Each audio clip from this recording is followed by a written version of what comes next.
Consider supporting this podcast on Patreon.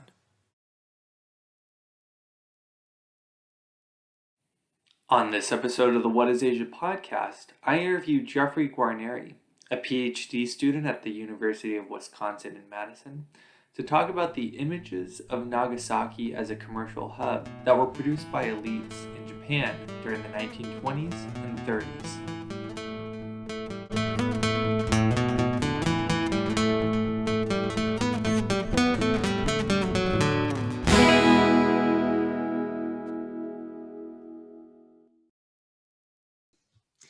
Jeffrey, thanks for coming on the podcast.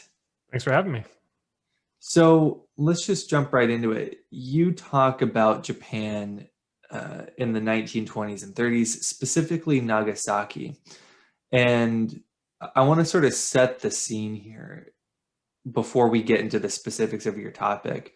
You talk about Japan in the materials that you sent me as dealing with a set of twin crisis that's happening economically and maybe politically in Japan at this time. What is this twin crisis that they're dealing with?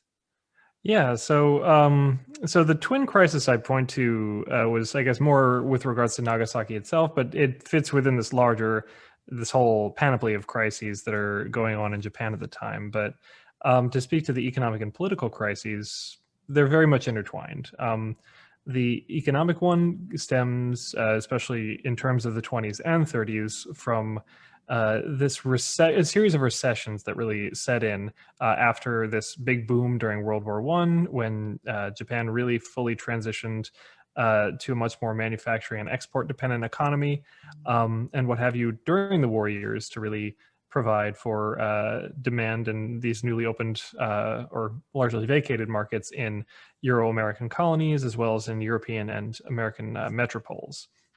Now, after World War I, you saw a lot of the war production that had been, or the industrial production that had been diverted to war in Europe and America, really being turned back to consumer production, and then sort of the enactment of some protectionist measures that really shut out a lot of the export markets that Japan had newly gained. And this was an especially acute issue for cities like Nagasaki, but other industrial cities and sort of export hubs, port cities like Nagasaki. So that's the economic side of things for the 20s. And then when you get into the 30s, as we all know, 1929, we have the Wall Street crash, and a lot of that really begins to be felt most keenly in Japan in 1930 and from 1930 onward. So coming atop this recessionary cycle during the 20s, and this yawning wealth gap that had developed, then you have the Great Depression, which just wreaks further economic havoc. So it's really just sort of one crisis after another economically, and that really took Japan from its newfound strength as a global economic power, but then immediately unsettled that position. Then when you turn to the political side of things, again, they're intimately linked to one another. During the 20s, we saw the rise of a lot of labor activism in Japan, in no small part fueled by that growth in Japanese industry, the growth of the factory labor force concomitantly. And so there is a much more active role for labor in politics than there had been previously once we get to the 1920s. We also see the enactment of universal manhood suffrage over the age of 21, but with women still being excluded from the right to vote. So there was this real shakeup in terms of new political groups rising to power or gaining considerable influence, while we also saw just the dramatic expansion of who could vote, period. So that was doing a lot to unsettle Japan's political geographies and the way the political machine ran. Then, of course, when you get to the immediate aftermath of the Great Depression, and you also have Japan's invasion of Manchuria in 1931 and an assault on Shanghai in 1932. And that really does quite a bit along with this deepening economic crisis to really fan nationalism, this push towards autarky, i.e. sort of a self-contained imperial economic bloc within the Japanese empire, and really made nationalism an even more potent political force than it had been previously, with really jingoism and this call for war, or at least for supporting the national defense state, i.e. an increasingly militarized state, really becoming the order of the day in politics. Capping that all off, you saw the series of insurrections and assassinations, either by just right-wing civilian groups or by junior officers within the Army and the Navy. Most famously, the February 26th incident in 1936, I believe it was. Yes, where you saw these junior officers from the Army try to overthrow the civilian government, but ultimately the rebellion was put down by direct order from the emperor himself. But this still paradoxically cemented the control of the military over Japanese politics. So all of these different crises I've just mentioned really feeding into both the economic and political side of things, which in turn sort of fed on each other in a lot of important ways. And you begin to touch on this peripherally a little bit. There's something that's happening in Nagasaki that you mentioned, that there's a number of Japanese people, and a growing number at this time, who advocate for cutting Nagasaki's ties with the international system. What is their motivation for saying this? Yeah, so a lot of the calls to cut ties are coming less from the elites that are the local elites that are the subject of my study, and more from those sort of right-wing groups that I'd mentioned, certain factions within the city's municipal politics and what have you. And what that is really in response to is that sort of upwelling of nationalism I had mentioned. Nagasaki was in no way immune to that. And so especially with Nagasaki's labor politics, it actually sort of, again, paradoxically took a very rightward shift in the 30s rather than a leftward shift as we might normally assume. So there was quite a bit of a groundswell of support for that turn away, but sort of the extent to it is something that I'm still struggling to gauge, and is sort of really a project for when this becomes a book manuscript and a monograph. But that's certainly something that's very much lurking in the background of everything that I'm doing. Mm-hmm. And so one main leg of your research is that you talk about how elites try to construct a very particular history of Nagasaki, and they tie it to its international history as being a commercial hub. So I guess there's two questions that are implicit in this. First of all, again, what is their motivation? Why are they trying to construct this narrative? But also, what does that narrative look like? What is the image that they're trying to create in constructing this narrative? And perhaps among elites, there's competing narratives, or maybe there's a unified narrative, if you could go into that. Mm-hmm. No, those are excellent questions. And I think both of them really get at the heart of a lot of what I'm really grappling with in this dissertation. So to answer the first one, in terms of the why, it's, well, I mean, like all historical questions, it's very complex, but ultimately boils down to the fact that while there is this real push to make this official civic canon to really determine the official founding date of Nagasaki, and therefore to create a city-sanctioned and sort of city elite sanctioned official identity for the city that comes in at the end of the 1920s into the early 1930s. But while we might sort of attempt to conveniently place that then as a response to the Great Depression, the invasion of Manchuria, what these elites were actually doing is they were trying to grapple with these decades of marginalization for Nagasaki within Japan's economic and political geographies, particularly with regards to its overseas trade and all the infrastructures that were needed for that. So this campaign on the part of city elites was less an attempt to grapple with the immediacy of the Great Depression and then the Manchurian invasion per se, and more an attempt to come to terms with why Nagasaki had been so thoroughly sidelined, and to really try to then use that narrative as a way of drumming up support from the city's body politic to really to support all this whole host of economic developmentalist policies. It merits clarification here that the city elites that I'm talking about, they all very clearly had a stake in, expanding the city's trade, developing it economically, because these leaders were hailing from the Chamber of Commerce, were really the heads of many of Nagasaki's biggest industries. You had Mitsubishi, one of Japan's largest industrial conglomerates, had a major shipyard there, and the city politicians had a vested interest in whether or not they were from business circles, many were, but in shoring up the city's tax base. So that's really the why.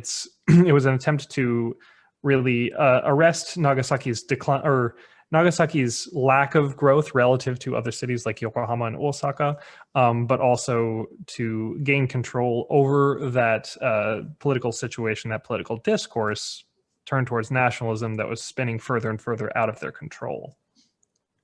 In terms of what this sort of civic narrative looked like, it took on a whole host of forms. Perhaps the most pronounced were, on the one end, the Nagasaki Port Opening Memorial Day, which is this new city holiday begun in 1930 that was meant to commemorate this new official founding date, but also to propagandize to the city public. You also had the Nagasaki International Exposition in 1934, which was really meant to drum up new clientele, to really create new markets for Nagasaki in the Asia-Pacific region, and to really try to use that as a way of breaking out and breaking free from those sort of decades of decline, or at least marginalization, and really market Nagasaki internationally as a tourist and industrial and import-export hub. In terms of, so we talked about those big holidays. So it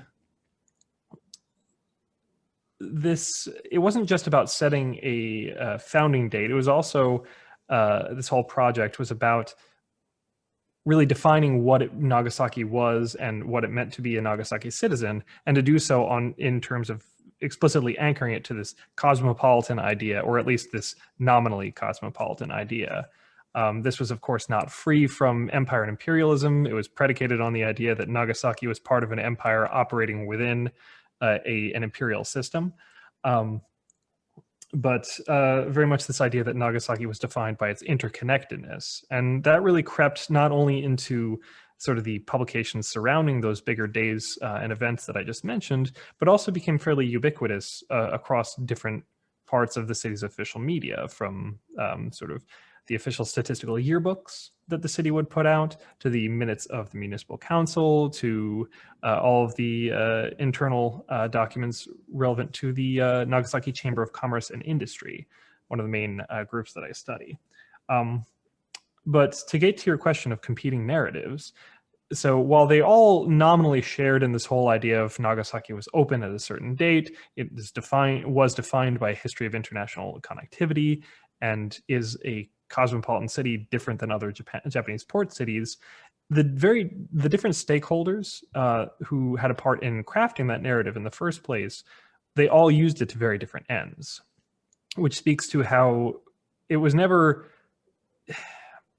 formulated on very vague terms, despite the specificity of things like the date that was selected for Nagasaki's founding date, because this narrative had to really encompass all of these divergent interests and often competing interests from these different groups. So it was predicated on very vague terms, and therefore was applied very broadly by these different groups.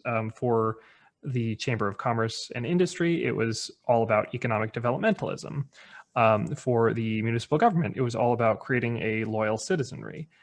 For the educators who were involved in this, it was really about really restoring what they saw as this idea of a lost Nagasaki progressivism or openness to the world. So it was very pedagogical in its application from that group. So while there were certainly shared characteristics across how all these groups used them, they all did ultimately use them to very different ends, and sometimes at cross purposes with one another. Mm-hmm. So you talk about the elites wanting to sort of reassert this vigor into this notion of Nagasaki being this commercial hub. What means did they use to sort of promote this? Did they use visual representations such as billboards, posters? Did this come in textual form, like in books? Was it present in film? In what ways did the elites try to manifest this image? All of the above. So the interesting thing about the how and why. So I'd mentioned before that these elites were competing with sort of these more nationalistic takes, or this tack politically, and then often manifested in the city's mass media, as well as the publications from that would come out of the army ministry and what have you. But one of the advantages that the city elites in Nagasaki had is that, unlike mass media periodicals, which relied on readership they had to sell issues to be profitable, and therefore leaned on those jingoistic headlines a lot more fully, city media was funded by the tax base. So you had much freer reign in the city setting these elites setting their own terms and which media they would use to do so. A lot of it was physical media. The statistical overviews I'd mentioned, they weren't just numbers. They often had these very long textual glosses and introductions, overviews of the city's history.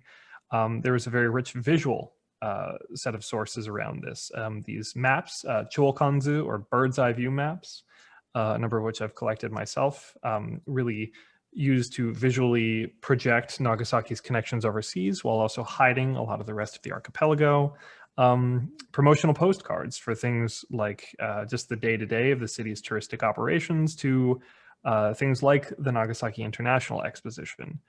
They also leaned a lot more on radio and then film, these emerging media at the time. So they really took to every single form of media that they had available to them, which was quite a few. That being said, they were getting used to, or trying to gain a foothold in, a media landscape that was that they didn't exercise a monopoly over, and that they certainly were really struggling to figure out in real time as they were responding to these new crises. So it was it was a little bit more uneven in its rollout in some media than it was in others. Mm-hmm. I have a few more questions here, one of which is I'm interested in knowing how this imagination of Nagasaki had changed over time, particularly if in your research you noticed a shift between pre-World War II and during World War II. Of course, I would imagine at least there was more fervent nationalism, especially during the war. Did these imaginations of Nagasaki change during that time, or did they remain relatively the same? Or Yeah, no, that's a very important question. I'll throw in a few caveats there. So I, as an historian of Japan, I tend to work more within the framework of the Pacific War, which begins in 1937 and then ends in 45, then World War II, which starts when the Pacific War and the European conflict merge in 41. Right. I guess I should say the Pacific War then, to be a little more accurate. But no, I mean, it's certainly both are relevant in their own ways. So my research also, the second caveat is that my project stops in 41. I did a little bit of sort of post 1941 research, but it's mostly the war years that I cover, chiefly from 37 to 41. That being said, what was very fascinating and often surprised me throughout was so from 1937 onward, or July 1937 onward, Japan and China are in this all-out war. And in 1938, you have the national mobilization law passed in Japan that mobilizes all national resources, industrial, political, etc., towards the war effort. So Japan is a total war state at that point. And with that mobilization came a lot of propagandizing and what have you. And that really, things that you would expect would thoroughly undercut a lot of this sort of interconnectivity and this idea of cosmopolitanism in Nagasaki.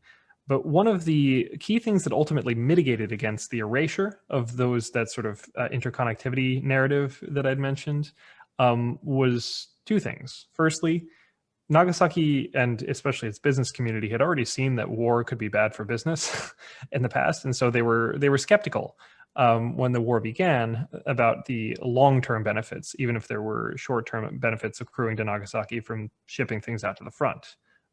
As a brief sidebar, it merits mentioning here that Nagasaki is closer to Shanghai than it is to Tokyo. So there was that, but also the fact that it wasn't just about, hey, Nagasaki belongs to this international community. One of the most important elements of these new civic narratives that these elites crafted was that it was founded in grievance politics against its domestic rivals. That what I'd mentioned before about that centrality of Nagasaki's marginalization, it wasn't just against this sort of broad national landscape, but it was these Nagasaki elites would often single out specific port cities like Yokohama, Osaka, and what have you as these usurpers or people who had stolen Nagasaki's rightful role in regional trade away from it. And that grievance never fully went away, even with this mobilization for national war and this nominal dissolution of local identity into a singular national whole. And that's really one of the things that I found most fascinating about all of this, was that despite this push for total war, despite the dissolution of local governments and their reformation as these support societies for the war effort, you still saw a lot of this exceptionalism, this idea that Nagasaki is better than these other ports, not Nagasaki is just in service of the empire, and therefore seeing other co-imperials still as threats to Nagasaki's potential to grow as a trade hub, even in wartime. Mm-hmm. And these images that that the elites produced, I'll start by asking, what was the popular perception? And I know that in the materials you sent me, you said it's hard to gauge. So the first would be, what is the popular perception? And then why is it hard to gauge, as you mentioned in the materials you sent me? Mm-hmm. So the answer to the first question will be short, but perhaps unsatisfactory. I'm still not quite sure. I think it's best explained with the second question. But this is something that I on return research to Japan, I do want to address more fully. Part of the reason why I don't know as well is attributable to the fact that this was actually part of a larger research project that I had a year. Perhaps heuristically, I thought I would be able to do 3 cities in a single dissertation, and I only spent a few months in Nagasaki. So there are limits to the number of materials that I gathered. Those were ultimately what became my dissertation. So there were some time constraints there because I needed to be back home for various reasons in a year. But with regards to Nagasaki specifically, and to a lot of Japanese cities in general, especially once you get into the 40s, either through firebombing or what have you, there are a lot of cities that were completely destroyed and a lot of archives that were erased along with them. Nagasaki, it will perhaps be not be new to most listeners, but just to reiterate, was the target of an atomic bomb, one of the only 2 used on civilian populace and in war. So that did quite a bit to further destroy a lot of the archival record that might otherwise have been able to give you a much clearer view into this. And thirdly, there is, even when we get into the 1920s and 1930s, the disparity in the documentary record between those who are either middling or upper level elites and sort of, I guess, the person on the street, there's a fairly yawning chasm between those two. I say that not to sort of dodge it and to say it's something I shouldn't answer. It's something I do fully intend to address once I expand this project more in return for research, but it's one that remains to be done. So it's sort of that's where the next step is in the project, but I think it is crucial to answer that question, because if you just study the opinions and the expressions of elites, then you're really stopping at the level of discourse analysis, of just breaking down what they were talking about. But if I'm to really tell a much fuller story of Nagasaki and this idea of where Nagasaki belongs in the world, I do need to go much lower down throughout the cities, or much more broadly throughout the city's socioeconomic strata. Mm-hmm. And my last question is, so if someone's listening to this and they say, man, I'm interested in reading more about Nagasaki or about 1920s and 30s Japan, what would be a couple of books that you would recommend for someone to read? Certainly. So with regards to Nagasaki, there's still So there are some interesting gaps and hyperfoci of where a lot of the scholarship falls. It's a city that's very heavily studied up until the mid 19th century. Back when it was officially Japan's sole open port, although as the work of Robert Hellyer and others have shown, it was not the only place engaged in Japan's foreign intercourse prior to that time. But there is a hyper concentration on that sort of pre-1858 period, as well as on just a few specific industries in Nagasaki, like its shipyards, at least in the English language scholarship. It's a little bit more diverse in the Japanese language scholarship, but there still isn't quite that much to chew on. So if you're looking to learn more about Nagasaki, it can be hard to find materials on it.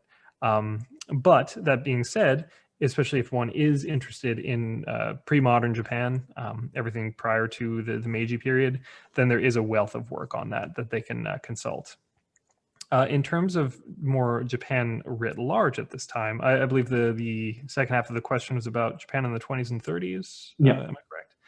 Yeah, no, that is something that has been it's the gift that keeps on giving. There is so much work has been done on it, and so much more work remains to be done on it. If one is interested in learning more about sort of urban culture in the interwar period, Miriam Silverberg's Erotic Grotesque Nonsense is a fantastic and classic work. If you are looking for a more of a political story, I believe it was Carrie Smith's A Time of Crisis, which is about the rural immiseration and this rural crisis in the 20s and 30s that really helped to fuel a lot of this nationalist turn. Louise Young, my own advisor, incidentally, I'll throw that disclaimer out there, has published a wonderful book on interwar cities, especially Japan's second cities, i.e. not the mega cities like Tokyo, during that period, called Beyond the Metropolis. So that's another excellent place to turn for that. And we're also, there are too many to recount at this point, but we're also in a very interesting moment where there's been a revitalized discussion of what the 30s meant in terms of Japanese fascism and nationalism. So we're seeing quite a few works coming out on that recently, particularly ones that are in a much more comparative frame, such as those linking Japan and Italy or Japan and Germany. Great. Well, Jeffrey, thank you for joining us on this episode of the What is Asia podcast. All right. Thank you for having me. It was a pleasure. And for my audience, if you're interested in looking at more content, you can go to the What is Asia podcast YouTube channel or visit nakotadefonso.com. We'll see you in the next episode. Okay, and